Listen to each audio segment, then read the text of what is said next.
Atoms and nuclei में हम लोग बोहर्स एटॉमिक मॉडल अभी तक पढ़ चुके हैं। लेकिन बोहर ने क्लासिकल मॉडल जो था, जो पहले के मॉडल थे, उनको काफी हद तक चैलेंज किया और नया कॉन्सेप्ट इन्होंने दिया। इन्होंने स्पेक्ट्रल लाइंस के बारे में हमें बताया, एनर्जी के बारे में बताया, रेडियस के बारे में बताया कि इलेक्ट्रॉन्स न्यूक्लियस के चारों तरफ फिक्स सेल्स में रहेंगे, उनका रेडियस कैसे कैलकुलेट करेंगे, वेलोसिटी क्या होगी, मास हमें पता ही है।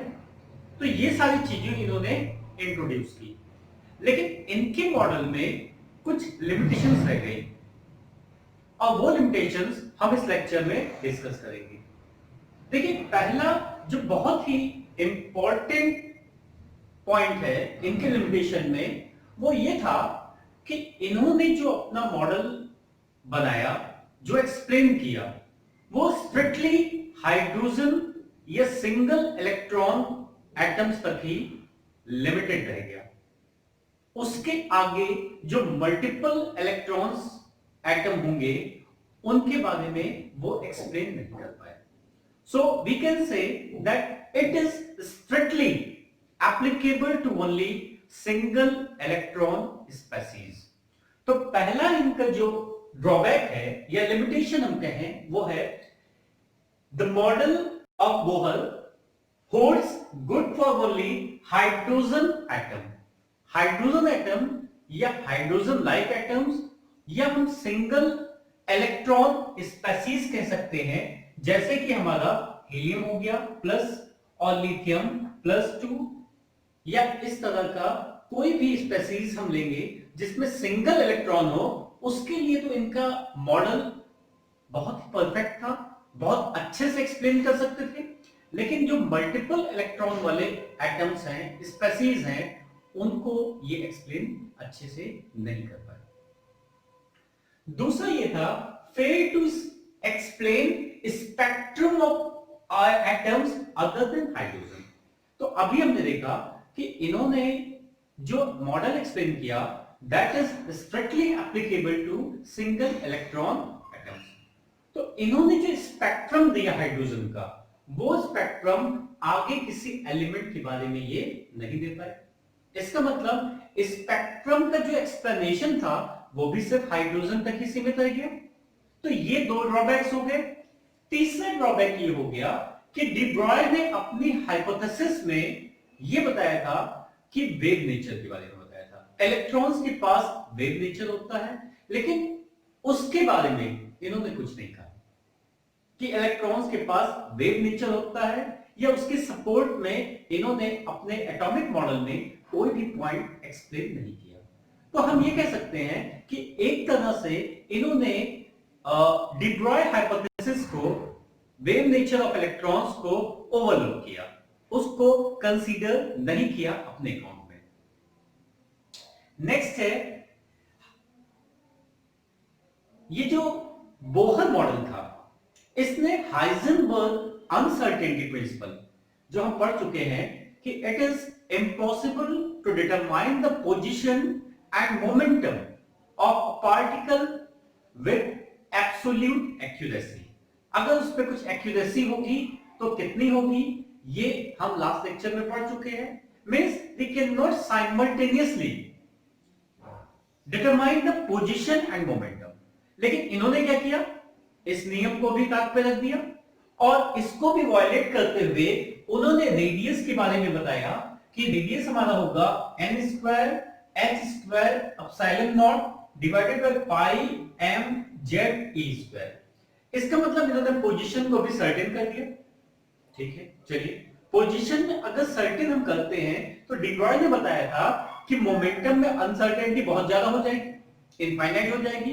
अच्छा, इन्होंने वेलोसिटी कैलकुलेट करके और मोमेंटम भी ये बता दिया। इसका मतलब इसको भी इन्होंने सर्टेन कर दिया और इसको भी इन्होंने सर्टेन कर दिया। इसका मतलब इन्होंने डी ब्रॉय के अनसर्टेनिटी प्रिंसिपल को वायलेट कर दिया। एक ये ड्रॉबैक था इनके पास। इसके बाद देखिए नेक्स्ट जो आता है वो है his formulation involves electrical force between positively charged nucleus and electrons। इन्होंने अपना जो कॉन्सेप्ट दिया था उसमें इन्होंने बताया था कि इलेक्ट्रिकल फोर्स होगी न्यूक्लियस और इलेक्ट्रॉन के बीच में, and that is equal to centripetal force, centripetal force. और इसी पे सारे फॉर्मूले रेडियस के, वेलोसिटी के, एनर्जी के डिराइव किए थे। ठीक है, चलिए इलेक्ट्रिकल फोर्स को अगर ध्यान में हम रखें तो इलेक्ट्रिकल फोर्स दो इलेक्ट्रिकली चार्ज बॉडीज पे लगेगा। ये हमारा न्यूक्लियस हो गया पॉजिटिवली चार्ज, ये इलेक्ट्रॉन हो गया माइनस, इनके बीच में इलेक्ट्रिकल फोर्स लग रही है। लेकिन ये एक इलेक्ट्रॉन है और ये एक इलेक्ट्रॉन है किसी भी फिक्स्ड ऑर्बिट में, तो इनके बीच में भी तो चार्ज है, ये भी माइनस है, ये भी माइनस है।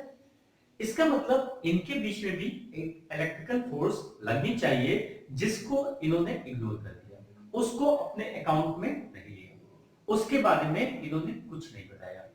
सो we can say his formulation involves electrical force between positive charge nucleus and electrons, but does not include the same force, same electrical force between electrons which necessarily appear in multi-electron atoms।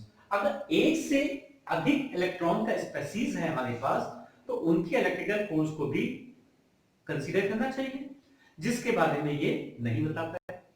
ठीक है, तो ये point फिर वही आता है कि इनका जो मॉडल था that is applicable to hydrogen like species only.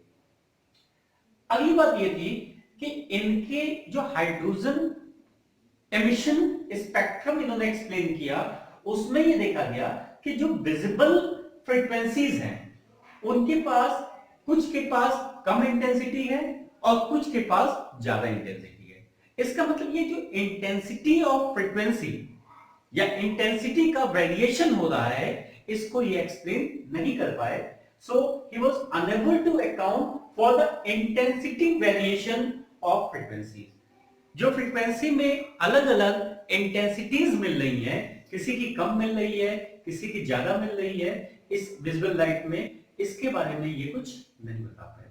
तो ये सारे लिमिटेशंस थे बोहर के एटॉमिक मॉडल में जो हमने यहां पे डिस्कस किए। इसके बाद भी और भी मॉडल्स आए और उन्होंने न्यूक्लियस के बारे में और एटम के बारे में और ज्यादा एक्सप्लेन किया, लेकिन यहां पे हम सिर्फ कंसर्न है बोहर एटॉमिक मॉडल के बारे में। तो ये कुछ लिमिटेशंस थी बोहर एटॉमिक मॉडल की। हाँ, इन्होंने क्लासिकल थ्योरीज को चैलेंज किया, कुछ नई चीजें बताई, लेकिन ये हाइड्रोजन से ज्यादा आगे नहीं बढ़ पाए। सिंगल इलेक्ट्रॉन हाइड्रोजन और उसी टाइप के स्पेसीज के बारे में इनका मॉडल गुड होल्ड करता है, अदरवाइज इनका मॉडल मल्टी इलेक्ट्रॉन स्पेसीज के लिए बहुत ज्यादा एप्लीकेबल नहीं है।